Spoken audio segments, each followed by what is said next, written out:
welcome to the Free Kick Podcast. My name is Todd, and the Philadelphia Union have finally lost for the first time in 2025 as they fell to Nashville SC by a score of 3-1 with goals scored by, I almost said Daniel Suarez, Daniel Sturridge, by Sam Sturridge.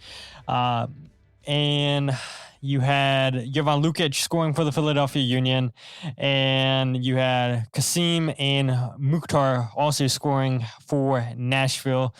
And don't want to hold Jose up too long tonight as he's on the way back to, he's on the way now to San Francisco. I almost said he's on the way back to Philadelphia. He's on the way to San Francisco, but he's in probably my favorite city I've ever been to, and that is Denver, Colorado. Jose, how you doing? I'm doing right. Sorry if it's a noisy Denver International. Yeah, so on my way to San Francisco for 2 days and then heading out to Seattle through Sunday. So I will be at the Houston versus Seattle game this weekend on assignment for MLS, as well as some other stuff that I think I'll be doing. So pretty excited. Beautiful little city, very walkable, very, very nice to navigate. So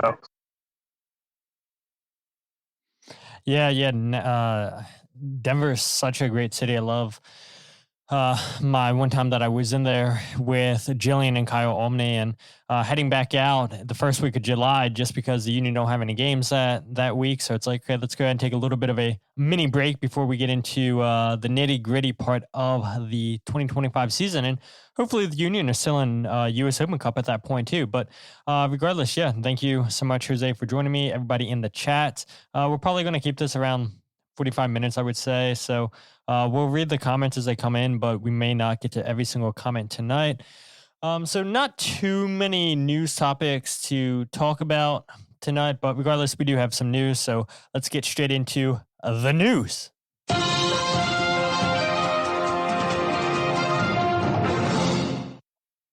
right, so we'll start off with this, Jose. Former Philadelphia Union 2 head coach Marlon LeBlanc to lead USYNT U18s during a training camp in Marbella, Spain from March 17th through the 25th. Neil Pierre just got included into that squad today from the Philadelphia Union. But nice to see Marlon get back into the soccer world. And I don't think Marlon was ever going to take too long of a break. And fans, I know, disappointed that he wasn't the next Philadelphia Union 2 head coach that went to Ryan Richter, as we all know. Union 2 are currently playing right now against New York Red Bulls 2. I believe that game's in a penalty shootout after Kevin Sullivan scored, and then Red Bulls tied it up. But to see Marlon back involved into the soccer world. And again, I want to make it clear that this isn't a permanent role for Marlon. In the press release, it was pretty clear about that. It just said that Marlon's going to be filling in as the coach for this training camp in Spain. And we'll see the U.S. take on both Norway and Morocco.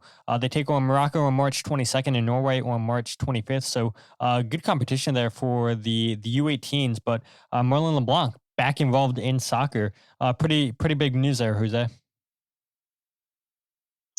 Yeah, this was one that I had to bottle in for a little bit. I remember hearing about it maybe 2 weeks ahead of the announcement, maybe a little bit longer. I can't recall exactly off the top of my head, but nonetheless, it's exciting, right? I mean, Marlon, if I recall, had just finished his coaching licenses, maybe a few months ago, and meaning the licenses that would allow him to take on this group and carry out the responsibilities, or maybe just above it all. So, happy for him. I know he had been doing some side coaching with Kevin and Quinn Sullivan and the other twins, the Sullivan Army. He was helping coach on the side with the dad. So, Marlon will do this. I think he'll do well. In the way that it was explained to me, and whether this is the right term, I'm not sure. It's very much a date between him and the Federation for this one, right? In terms of trying things out and seeing how it goes, how he operates, etc. Not an official appointment by any means, but I hope that there's a way to watch these games. Yeah, big news coming out there, and don't want to spend too long on it, but nice to see Marlon back involved in soccer. And then the other bit of news that I wanted to just mentioning real quick, you guys had all seen this. Kai Wagner and Jovan Lukić named to the Team of the Matchday for Matchday 3 for the performance against New England. That made 3 consecutive weeks that the Union had representation in Team of the Matchday. But, with the loss to Nashville, that 3-week span of getting a player included had come to an end after the loss to Nashville. But regardless, both players have been playing well this season. Lukić obviously gets the goal, and I guess we can start there, right, Jose? Where, not many positives to take out of this game. And there was a comment that I wanted to pull up here. It said, "I hope the people that went on about it's too early to feel up during the winning streak have the same energy that it's too early to go down on the team after a loss." And I don't think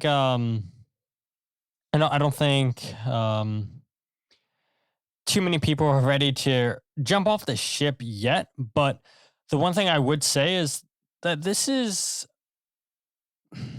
it's never good when a team loses, but I would say this is good that the Union, finally got a loss out of the way after, surpassing all expectations, starting the season 3-0. And who would have projected that?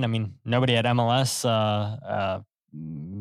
thought that they would have when they did their season previews. And I think the average vote came in at 12th place for the Union. And they start the season 3-0. And this is a team that, looked great offensively. And last afternoon, it feels so weird saying afternoon because it was a 2 p.m. kickoff for 2:25. But this is a team that was struggling to really create any meaningful chances against Nashville. But I don't think people are going to jump off board yet. I told you guys, I told you so that this team was frauds and everything. I think this is a good test for this team to show, okay, look, they finally hit their first bump in the road, and they played a really good Nashville team that just had their number, knew exactly how they were going to play. Nashville goes in, gets their very first win in Subaru Park, and BJ Callahan just had the blueprint on the Union. And so I'll be curious to see how they respond. We'll talk about international call-ups here in a bit, but there's a big opportunity for them to come back out this upcoming week against St. Louis and really show that, look, we can get back to winning ways after starting the season 3-0. Yeah, I finally got to rewatch the game last night. As you know, Todd, but I don't know if the rest of the people who listen and watch know, I had to stop the stream come the 67th minute, maybe closer to the 70th, because it was time for me to board. I was fortunate that my flight was delayed and allowed me to watch as much as it did, to the point that when I finally landed, I asked Todd, wait, there was a red card and there was this penalty, and then Bruno missed the bounce back off of it. So, just a weird game, and nothing against BJ Callahan, but I never imagined that BJ Callahan would do a better job of out-coaching Bradley Connell than Pat Noonan when Cincinnati came into town. That was a bit of a shocker for me, but happy for Nashville. I'm fortunate that this blip, this stutter along the way happened at home. I think you'd be less mad if this was at Geodis Park, right? I would think. But nonetheless, it was just, I don't want to blame the conditions because that's lame and honestly tiresome too. But a very windy day, not sure, and I think it was you, Todd, who mentioned today, but what were they thinking with the high line, with the wind going, whipping as hard as it was, allowing the ball to float and allowing the ball to be misguided depending on how it was going left or right. So I think it's one to forget, except for Jovan's goal. My goodness, what a belter that was. I did not expect that whatsoever, and I don't even know what the keeper was complaining about. Did he just get hit by somebody in the scramble there? Yeah, he got hit by his own defender. Yeah, and I'm so sorry. I see that someone's saying that there's an audio problem. I'm so sorry. I'm in an airport Wi-Fi, so I apologize if it's not great. Yeah, it is. I don't want to say it's cutting in and out, but it's a little bit like staticky. I don't know why. It's a little bit weird. You were fine last time when you did this in the airport. Now, it's got to be those aliens. I don't know if you know the stories about how there's secret aliens underneath the Denver airport. So yeah, the aliens might be messing with your with your audio there, Jose. But yeah, Jovan's goal was fantastic there, and then you had Joe Willis just get knocked out by his own defender. You had Willis go up there and try to punch the ball away, and then he completely misses the ball. And we'll see if we get Jose back in here as he's dealing with the audio problems. Sorry about that, everybody. But yeah, I mean, a great strike by Jovan, and yeah, I know that the goalkeeper wasn't in the net because Willis was on the ground. But regardless, to hit that ball around all the defenders that were inside the box, I mean, it was a wonderful hit there by Jovan Lukić. But yeah, I think not many positives to take away from this game. I mean, a lot more negatives than positives. And trust me, we will get to the negative moments here as Jose gets back in here. Hopefully, the audio is a little bit better. Hopefully, we shall see. But yeah, I mean, other than Jovan's goal, I mean, the Union really didn't have many bright moments in the attack, and I'll go into that real quick. You talked about the first loss being at Subaru Park this season, Jose, and one thing I wanted to ask you, and I'll pose this question to people in the chat, but a Union first loss, obviously of the season, comes at Subaru Park. We all know how they did last year, 4-8-5, 8 losses at Subaru Park, which was the most in franchise history during MLS play. You go back to 2021, the Union had 3 losses at home in MLS, 0 losses in 2022, 1 loss in 2023. And so during those 3 seasons, only 4 losses. Last season, you had 8 losses. And 2 games in at Subaru Park, the Union finally pick up a loss. And is that concerning to you at all, Jose? Seeing how poorly the Union played at Subaru Park last year. And I mean, they played in Cincinnati off the map a few weeks ago. I know you can argue, well, yeah, it's because Cincinnati had a CONCACAF Champions Cup game coming up on Tuesday. And yeah, that may be a valid excuse or whatever you want to call it. But I mean, regardless, the Union showed up and played great. And now you have against Nashville, and they barely created any chances. And yeah, 8 losses last year, and you're already 2 games in at Subaru Park, and you've picked up a loss. Yeah, and I Audio hope is a lot better. A lot better. A lot. What's that? You're good. A lot better. Okay, that's good. I just had to refresh the page and just reset my microphone. So yeah, I don't find it concerning whatsoever. It was bound to happen. There was no way that the Bradley Cornell era would start as well as it did and also end as well as it did. Right? There was just absolutely no chance.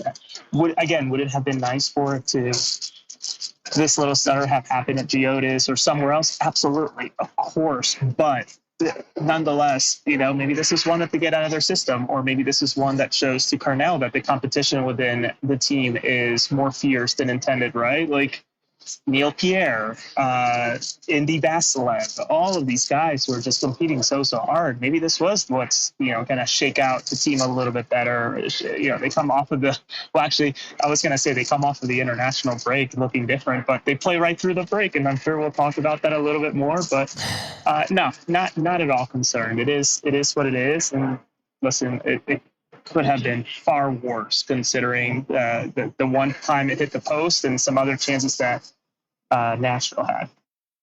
Mark says right here, he says, going to the game yesterday, I had no expectations of them starting 4-0. Would have been nice, but very unlikely. Draw would have been nice. Yeah, I agree. A draw would have been nice. He says, I really like the coach, meaning Bradley Cornell. I think he will have them focused to bounce back. And yeah, I mean, it's a big game coming up on Saturday against St. Louis. We all know the connections, Bradley Cornell being the former manager, the first manager in St. Louis SC soccer club history. You also have Indy Vasilev, who was traded at the end of February to Philadelphia Union. And so, yeah, I mean, a lot of connections between these two teams for the very first matchup. But just going back and focusing on this game, the Union just lacked any real clear-cut chances offensively after scoring multiple goals every single game. The Union go into the break down for the very first time, 2-1. First time this season that they've conceded 2 goals in the first half. And to their credit, they concede pretty early in this game in the 15th minute to Sam Suric. And then you have Jovan scoring the 33rd minute. Then you give up a goal in the 44th minute. And conceding that late into the first half is definitely a momentum killer. But Yeah, looking at the Union just offensively, 11 shots compared to Nashville's 12. Union had 5 shots on target, but only one goal to show for it. And we'll get to the controversy with the referee a little bit later on because, that was a big talking point for people on social media. But my argument would be, look, Daniel Gaza had a big chance before the potential penalty shot with Quinn Sullivan. In the 58th minute, you had Quinn crossing the ball into Mikael Uhre. He flicks it one to Daniel Gazag. Gazag's wide open at the back post. Nobody's on him. And instead of trying to hit that with power, he tries to get too cute with the ball and try to beat Joe Willis at his far post. And it's an easy kick save for Willis. But that, for me, is the turning point in this game. If the Union convert that chance, it's 2-2, and who knows if they would have got a penalty shout? Who knows if Nashville would have had a penalty with Hani Mukhtar? So if Gaza converts that chance, then we're not even having this conversation. And if you want to take it a step further, look at the first half. They really struggled to complete passes, playing out of the back, and maybe the wind played a factor into that, but you got to convert your chances. And having Daniel Gaza like that wide open inside the 6-yard box, it came back and haunted them. Yeah, him not finishing that ball and making a mess of it, it was just such a deflating moment. And to your point of, and again, I hate to go back to the environment, or I should say the conditions of the night. When you play the Cornell style where you're, trying to advance the ball as fast as possible, press, get them to turn it over, and then continue to go at them, when that ball starts to just float in the air, or you can't predict if you're a Ty Baribo or a Mikael Uhre and you can't predict where that ball's going because of the wind whipping back and forth, it makes it unbelievably difficult to be successful with it. Same with, Kai Wagner and Frankie Westfield as well. When you advance as wing backs up and you're trying to cross the ball, there's no predictability behind it. And sometimes that's good for a striker, but sometimes that can lead to games like what Ty had yesterday, which I am sure he would love to forget about. Yeah, and that's just it too, right? Neither Ty Baribo or Mikael Uhre looked great. Mikael probably should have had an assist to Daniel Gazdag, but regardless, Gazdag can't finish it. And Ty Baribo, I was talking to Skylar Hoffner in the press box, and Ty looked pretty invisible out there. Could barely get on the ball. I don't even think he had a shot at all. I'm looking at it right here. One total shot. I don't even remember this. It was a header that got blocked. That tells you right there just how poor of a game that he had, that I can't even recall that moment in the first half in the 22nd minute, it says here, but 22 touches, only 2 in the opposition's box. Yeah, a quiet game for Ty Baribo, and the stories had been all about Baribo just leading MLS with 6 goals coming into this game, and he was completely taken out. And there was a comment here by Pat Bernard. Hey, Pat, thank you for joining us. Said, what's up, gentlemen? Nashville did the homework on the Union, plus Nashville beating Portland 2-0 last week was a momentum booster. Absolutely, it was a booster. But I think it was Pat asking players after the game and also asking Bradley Cornell, do you feel like, teams have the blueprint out on you? And Andre was like, yeah, everybody knows how everybody plays. And I don't think that it was any secret how the Union were playing under Bradley Cornell, that they were doing anything special. It's very similar to what the New York Red Bulls play, what St. Louis City did. But my argument would be the Union had better players than both teams had. And they're a team that always wants to play out of the back and then usually get that ball out wide right to Frankie Westfield starting the attack. Or, they're playing a long ball out from Macania or Jakob Glesnes, and the Union really couldn't do that too much yesterday because of the wind being a factor. And so trying to push the ball down the right side of the field, starting Frankie Westfield, yeah, Nashville were just ready for that every single time the Union tried to play it. And they really didn't seem to have, a plan B or a plan C. And Jakob Glesnes talked after the game saying, yeah, Bradley had told us all week, we want to stretch Nashville. They want to make it compact in the middle, which they did. And the Union struggled with that compactness that Nashville brought to this game. But another thing that I noticed was the physicality. Nashville was way more physical than the Union in this game. I believe it was like 20 fouls Nashville had compared to the Union's 11. And I can't remember the last time, Jose, that a team was more physical than the Union.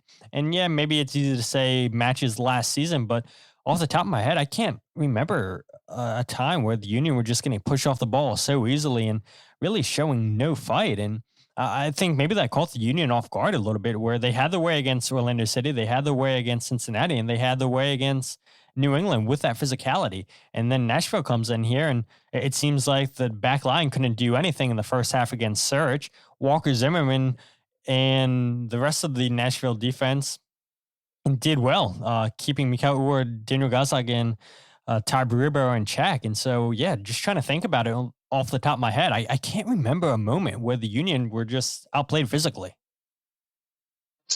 I can with certainty say probably Pachuca last year at Pachuca, which was obviously a disaster. This is 6-0 game. But for some reason in my head, I'm going back to Atlanta at Atlanta, because that was a pretty choppy game. And obviously the controversy of the throw-in with Nate Harriel, I don't know if you recall that with his foot. Those are the only two games I can think of, but I could be completely wrong about the Atlanta one. And you're not wrong. I mean, they made it so compact in the middle, and there were moments and flashes too. And I know we've been giving him so many flowers. Me specifically, I'm leading the parade, it feels like, with Jovan Lukić, but the confidence that he had throughout that game to open up and turn the ball and flip, just flip the script a little bit in terms of deceiving Hani of all people and anybody else who was defending him was pretty impressive. But once he would turn around and try to find an outlet, the outlet was just not there, or maybe the ball that Jovan provided was just not quite there on point. The one example I can think of is where he I don't even know if it was a Cruyff. I don't know what you call it. I think it was more like a stop and go type of thing, like in basketball when you're driving to the net in the middle early in the game. And then he found Frankie, who then took a couple of touches and almost found Tide, which led to a corner, not the corner, but a corner. But beyond that, it felt like everything was just clogged up. So is the playbook out? I don't know that I believe it. It doesn't feel like it is in a way like it was last year with Jim Curtin. I mean, how tiring it was, Todd, to listen to press conferences from opposing coaches to say it was the same two sentences over and over again. And so far with teams against Bradley, they talk about anything but the playbook. So we'll see. Quick turnaround, that's for sure. Yeah, for sure. And I asked Bradley Cornell after the game, about the physicality. Did he feel like the Union were unable to match the physicality that Nashville brought to the game? And this is what he had to say. Yeah, well, that's what I think. It was like an internal scrimmage, right? So, what we pride ourselves on. And I think they did a good job of breaking down the momentum. Like I said, our boys have invested so much over the last couple of weeks, and it's just unfortunate that we lose at home and, we disappoint the crowd, that disappoint the fans. You can hear a pin drop in the locker room because they know the players are really upset about, the proceedings today, and rightly so. We've created a high bar, we've set a high standard. And not every day is going to go our way, and today was one of those days. So actually, I have no idea what happened there in the clip.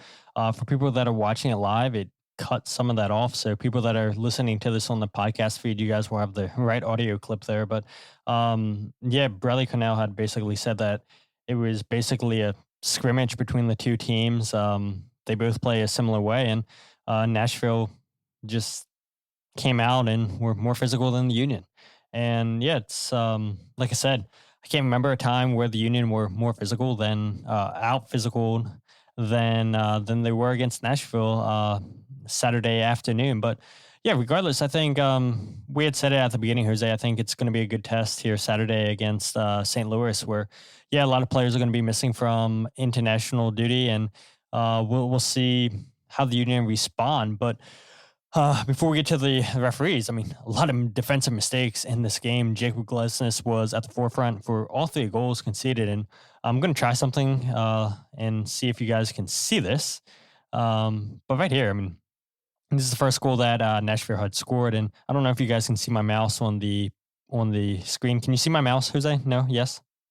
No? Okay, that's fine. Well, you guys can see in the midfield there, I have Danley on the right and Jovan to the left. And then you have the Union's back line there.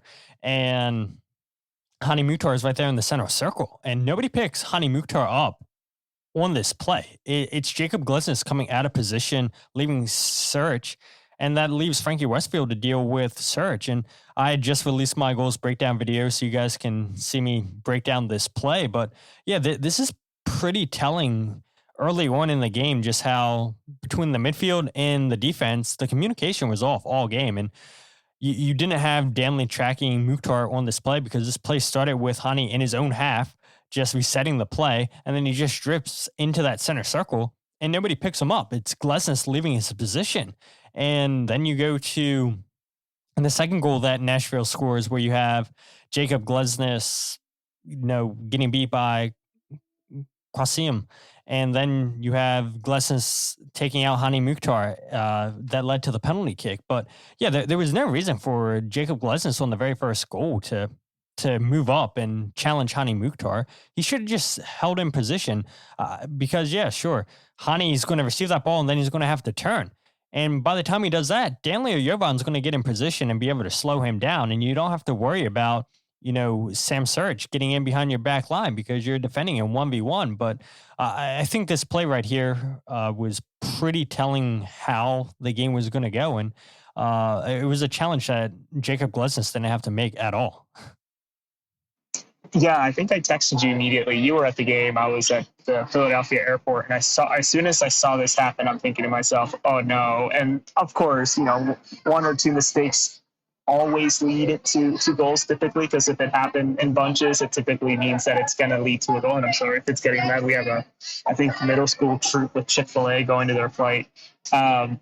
This goal was pretty telling of how the night was going to go. And I hate to be this way, but it really felt like a continuation of Glesnes' form from last year, not just on this specific sequence, but I think it was the second goal, Todd.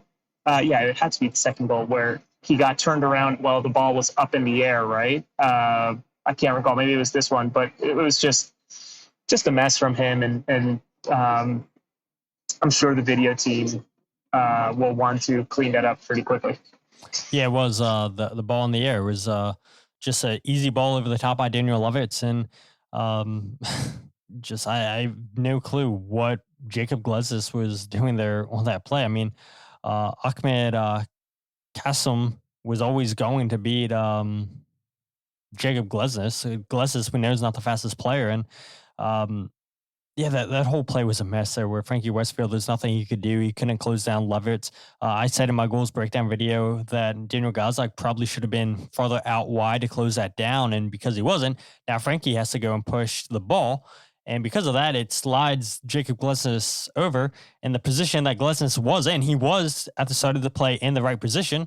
Then Lovitz plays the ball where Glesnes was originally, and then it's off to the races, and Glesnes was never going to win that foot race. But yeah, I mean, defensive mistakes, people were saying, Frank B says Glesnes play is concerning, seems like more of what he was doing last year, lacking awareness. And yeah, I mean, there's been a couple of moments this season where it's been, okay, what are you doing, Glesnes? But nothing too concerning to where it was at the level it was at last season. Yeah, obviously, Glesnes being at the forefront for all three goals is going to get all the headlines. But at the end of the day, I give Jakob Glesnes credit because he said, look, all three goals were on me.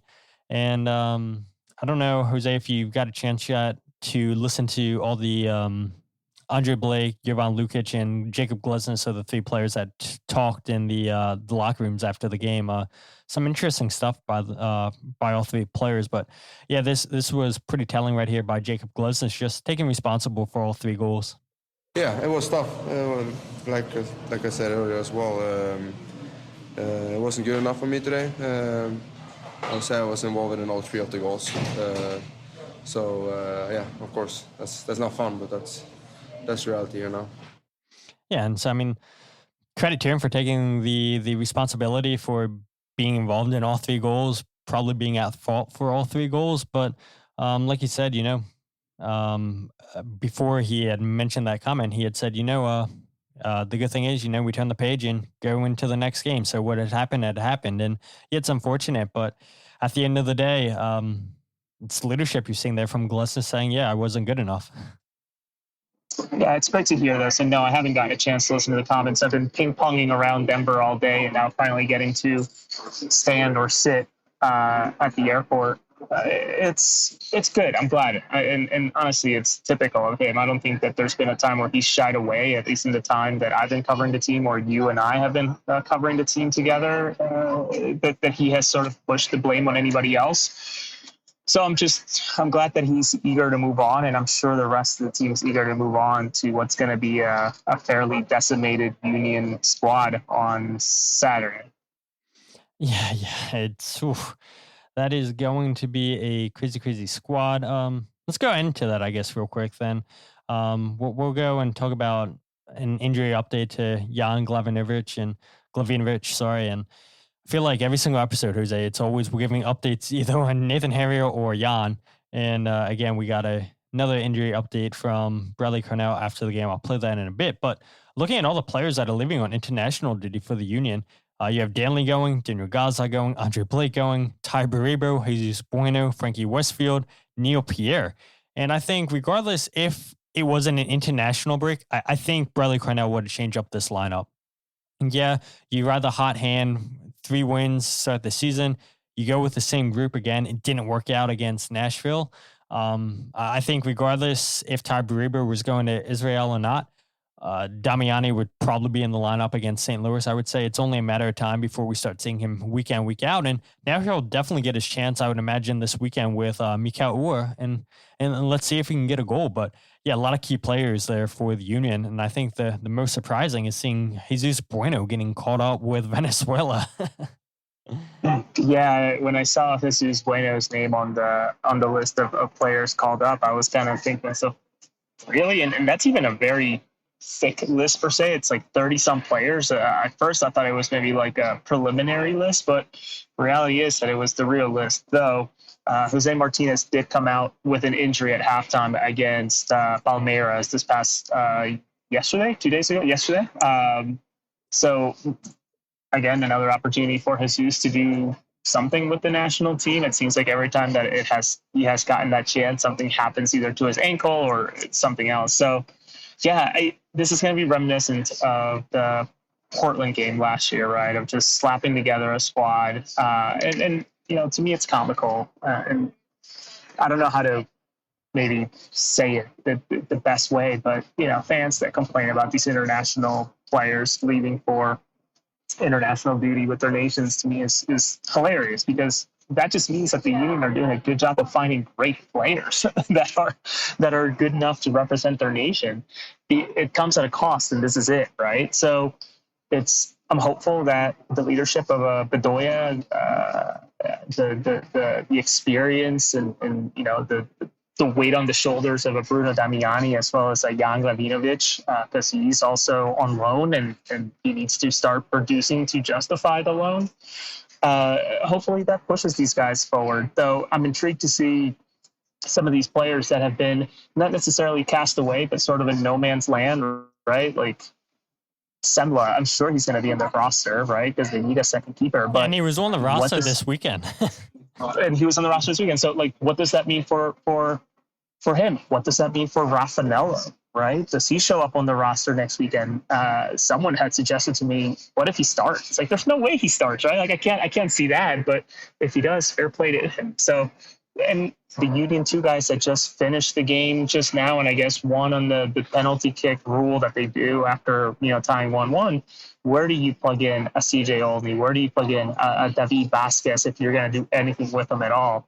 It'll be really, really interesting, though I need to look up where and when does Union 2 play next, because that may be telling of exactly who they might send and who they may not send. But that's besides the point. All that to say, are they? The Union play in Huntsville March 28th, so they're off this upcoming week. Yeah, so everybody's fair play. And I think it was pretty telling that Nate Harrell did that feature today for Union 2, which I actually had expected maybe 50, 60 minutes. But with Frankie getting called up, I'm sure that completely wiped that off, though I get a little bit of fear throwing him into the deep end that he's been all too used to, right? Because he's an Olympian. So what it looks like this coming weekend against a pretty good St. Louis side. Yeah, and I didn't even see the lineup today for Union 2, so I'm looking at it right here. David Vasquez did start. So I was going to say, when I was at practice on Saturday, I don't know if David's been practicing with the first team the whole season, but yeah, he was in practice on Saturday with the first team. And so, yeah, I thought that was pretty interesting. I thought, okay, does this mean that David's potentially close to making an appearance with the first team since they have him out there training? But at the same time, too, maybe it's just for the numbers aspect and everything. I don't know. And it's definitely not worth a question and asking Bradley Cornell, why is David training with you guys? If somebody else wants to ask that, so be it. But yeah, I'm not wasting a question on that. But that leads me to Jan Glavinovich. Makanya picks up a red card in this game for throwing the ball at Jacob Schafferberg's face. Deserved a red card, I may add, for Makanya. And Glavinovich was not on the bench once again for the Union. And this is what Bradley Cornell said in terms of how close he was. He could have been in the matchday squad, but we decided to get him more extensive, like a training session under the belt this morning to prepare him for next week, because we know we have a couple of departures, and now we're forced to to play a hand. We'll see how that goes and how many minutes Young can play next week. But yeah, there's still a couple of days before we have to make those decisions. Yeah, I mean, for the Union's sake, they better hope that Jan's able to play against St. Louis, because I'd imagine if he can't, then it's Jakob Glesnes and Nathan Harriel as your two center backs, and then Olivier Baize would come in as your right back. I mean, oh God, I don't think this fan base wants to see any more Nathan Harriel center back, even though he played good against Pachuca in the first leg at Subaru Park and kept Solomon Rondon in check. But yeah, Nate's better playing as a right back than he is a center back. But yeah, I mean, we'll see what he looks like fitness-wise against St. Louis on Saturday or as the week goes on. But yeah, no Makanya we know against St. Louis City, no Neil Pierre, and if Jan's not able to go, then what happens? Nathan Harriel, I guess, is your next center back. that we don't have to go too in depth on the red card for Makanya. That has to have completely changed the idea behind what the defensive lineup specifically looks like for the game against St. Louis. And once again, you cannot forget that Jan Glavinovich is here on loan, having to prove whether or not he is going to be a permanent transfer. Though he's certainly enjoying the cash, because whether he is leasing it or he outright bought it, he is driving himself a very, very nice Mercedes-Benz nowadays. So happy for him, but brother better start getting on the field. And if he's listening to this, Jan, I need to sit down with you in a cup of mate and just 45 minutes of just chit-chatting. And Michael chimed in the same time you said it. He bought a nice Mercedes. Yeah. I mean, he's a TAM player, so he definitely has a salary to afford it. So we'll see once the MLS PA spring salary guides come out and see how much money Jan's making once those numbers are released. But yeah, I think as we get ready to close down this show, as Jose gets ready to board a flight here coming soon to head out to San Francisco and then Seattle, the referee decisions in this game. And I don't know how long Jose and I will spend talking on this, because you guys spent so long talking about this. The one thing I would say is, I don't know if people were like coming for me on social media saying that, I was complaining about calls and everything. Like, I don't think I did in any of my tweets. Like, yeah, I think that was a foul 100% by Jakob Glesnes on Hani Mukhtar. They both go up for a 50-50 challenge, which you see that all the time, but it was so late for Jakob Glesnes. How he gets out jumped by Hani Mukhtar. Glesnes is late with his challenge, and then he hits him in the head after Hani wins the header. I mean, a clumsy challenge there by Jakob Glesnes. No issues with me giving that as a penalty kick. The issue people have is, okay, why was Hani allowed to come back onto the field and take the penalty after he had just had a head-to-head challenge? And Jakob Glesnes had told us after the game, well, it's a new rule or something where if the designated penalty taker is involved in that, the designated penalty taker is allowed to come back on. I have to look up that rule, but we'll take Jakob Glesnes' word for that. But the first one, though, I don't know how it was not given as a penalty with Daniel Lovitz's challenge on Quinn Sullivan. I mean, there's been so many different fan videos out there now. I mean, not even just the Apple video. But Lukić doesn't get the ball at all. Completely takes out Quinn Sullivan. And it is mind-blowing to me how that wasn't a yellow card and a penalty kick. I mean, it's crazy. VAR says there's enough in this. Go have a look at the monitor. The referee takes at least 2 minutes looking at this and then comes out and says, no penalty. And you knew when he was taking that long, he was going to come out and say no penalty. But I have no clue how he determined it's no penalty when Lukić doesn't get the ball at all. Yeah, to me, it was one of those, and they happen fairly often, but momentum tilting sort of moments, right? Like this is, say there is a penalty, and at that time it was it 2-1 or 1-1? 2-1. Imagine that penalty gets called. Imagine that penalty goes in. Why Quinn Sullivan's taking penalties? I don't know. Go ahead. So when Quinn took that penalty, Gazdag was off the field, Veribo was off the field. I think I probably would have chosen Damiani to take that, or I'd said on AAT Sports with Mike, maybe give Chris Donovan that. He's the one who earned the penalty for the Union towards the end of the game. But I don't think that penalty that Quinn Sullivan should have earned, I don't think he would have taken it. I think Gazdag would have taken it because he was on the field. But continue. Yeah, no, and that's just it, right? Like, and thank you for clarifying that. I totally could have seen and would have believed that maybe Damiani takes it, right? And then nonetheless, all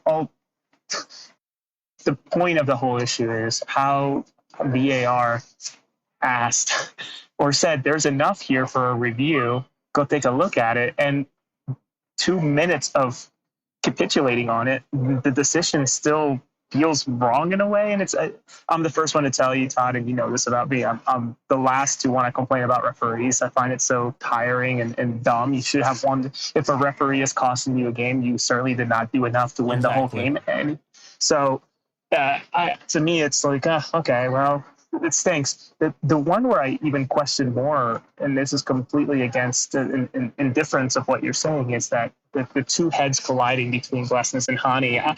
I personally don't see how that's a foul, but I also don't have all the angles from where I was watching through the screen versus where you were in the press box versus where Steve Fuentes, shout out to him for sending me the video of the Lukić banger from the river end.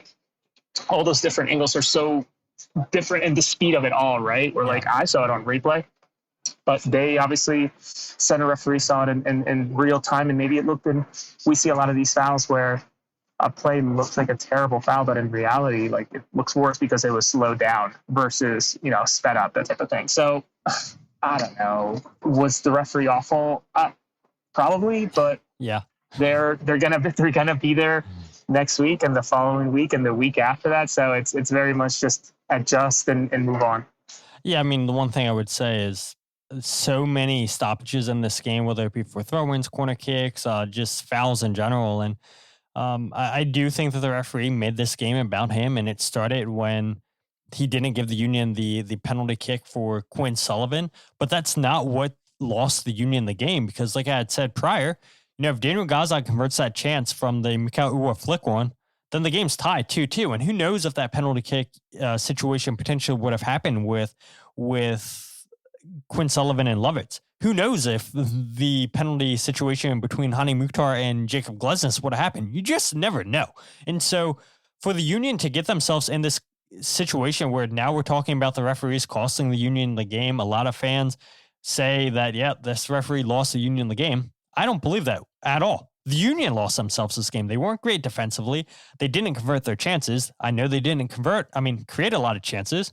But at the end of the day, the chances you do create, you got to put them in the back of the net.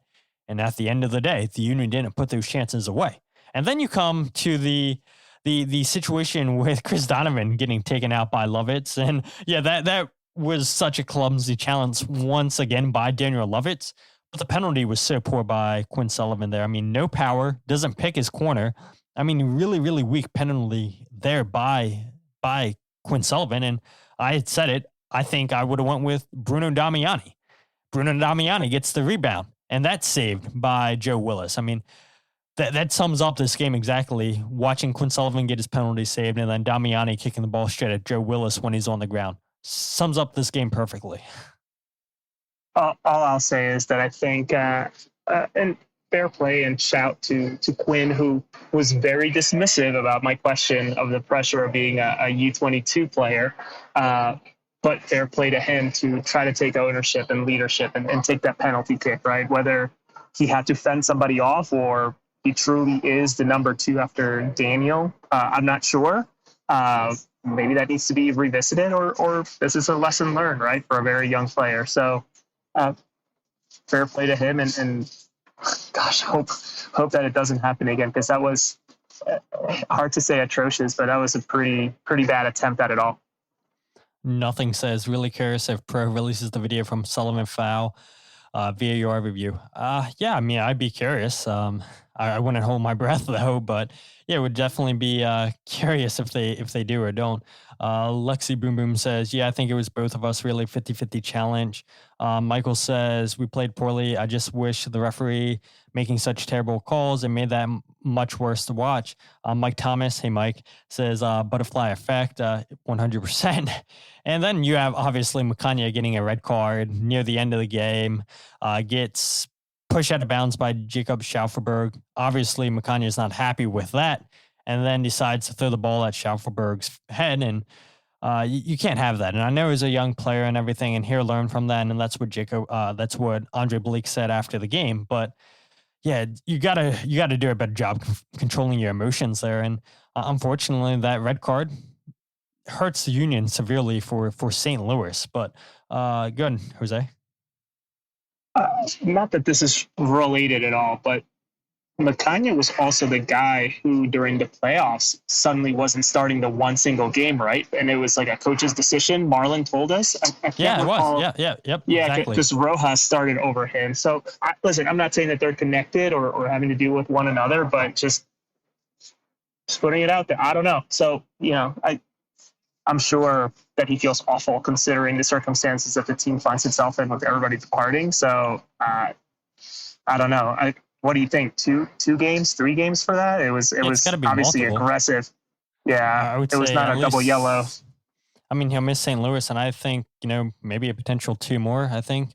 So all in all, 3 games, I think that's justifiable. I mean, yeah, that's probably a good chunk of games, 3, but there's just no need to pick up the ball and throw it at somebody's face. I mean, you got to keep your emotions in check. But I do have to give Makanya his flowers, because a chance in the first half where it was Suric running one to a long ball by Alex Muyl.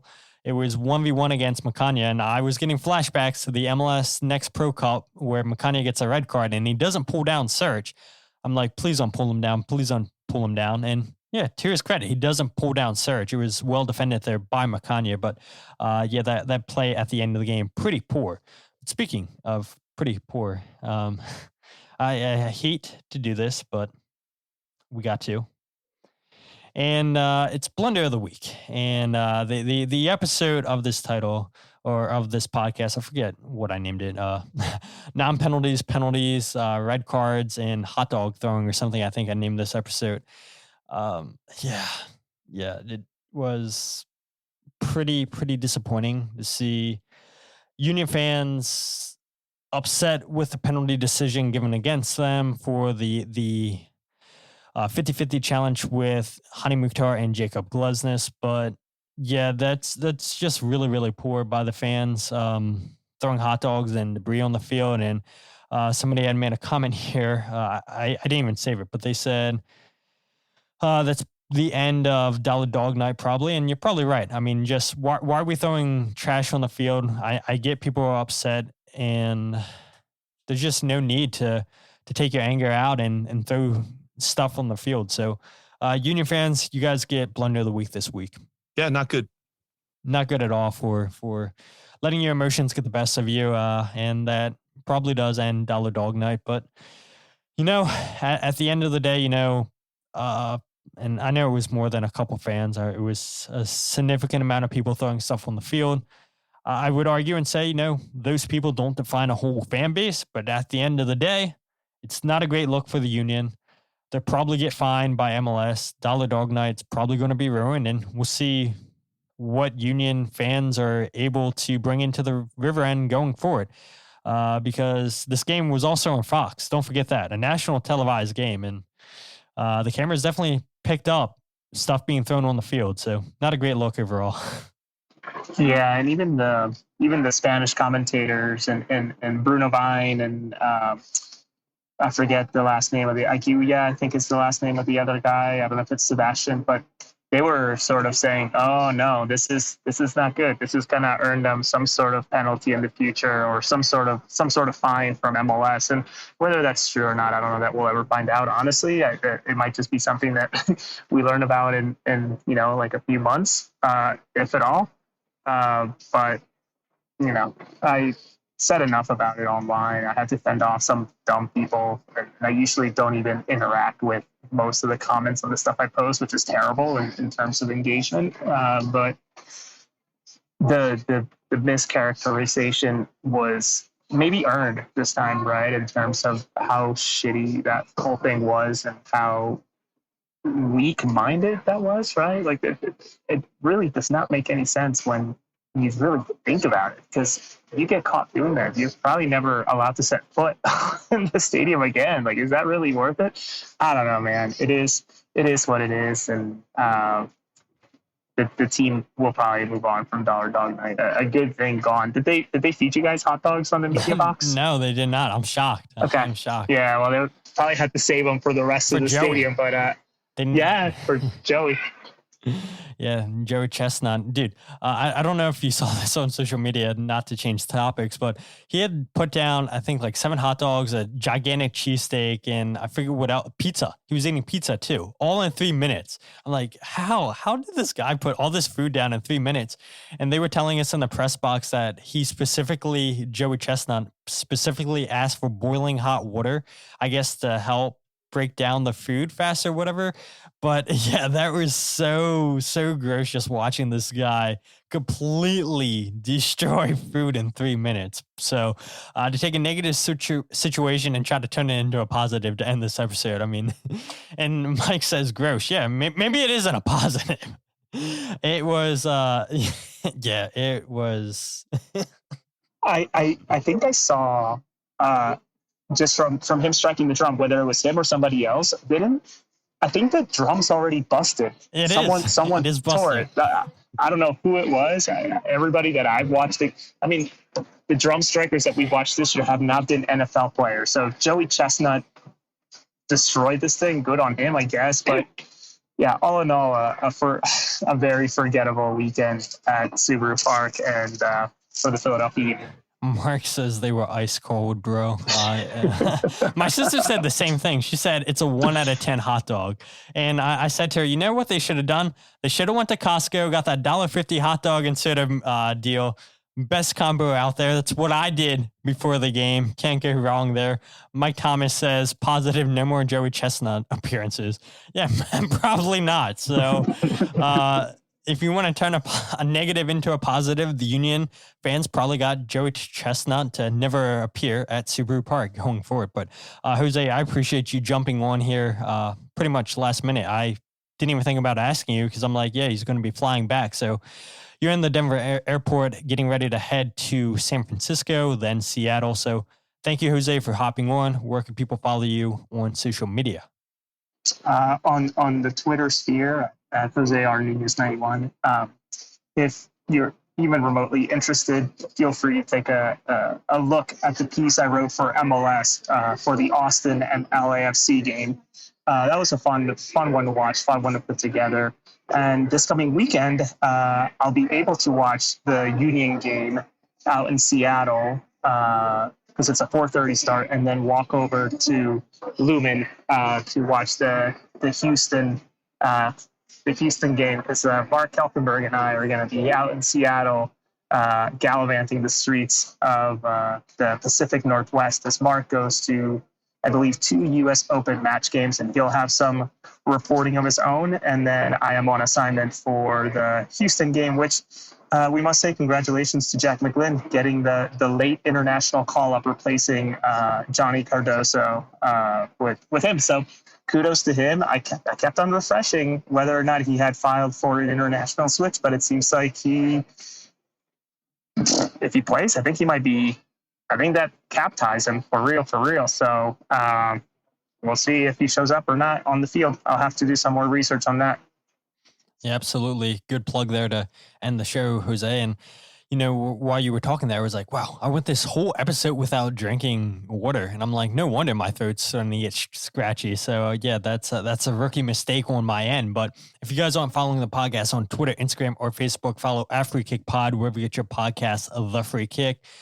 Check out the goals breakdown video or the live podcast on YouTube, youtube.com/freekickpod, wherever you get your podcast, The Free Kick, and check out the Substack where I do writing. The podcast is hosted on there, and the goals breakdown video, thefreekick.substack.com. And I'm excited to announce I have an interview coming out probably tomorrow on Tuesday at some time with Indiana Vassilev. And I will say, great guy, very, very lovely conversation I had with Indy, and I think he's going to become a fan favorite here very, very quickly in Philadelphia. So I'm excited for all you guys to read the interview I had there with Indy on Saturday. I was finally able to get out to a Philadelphia Union practice since they had a Sunday game, so took advantage of that and got to talk to Indiana Vassilev. So be sure to check that out when I release that tomorrow at some point. But until then, my name is Todd, and this is The Free Kick Podcast.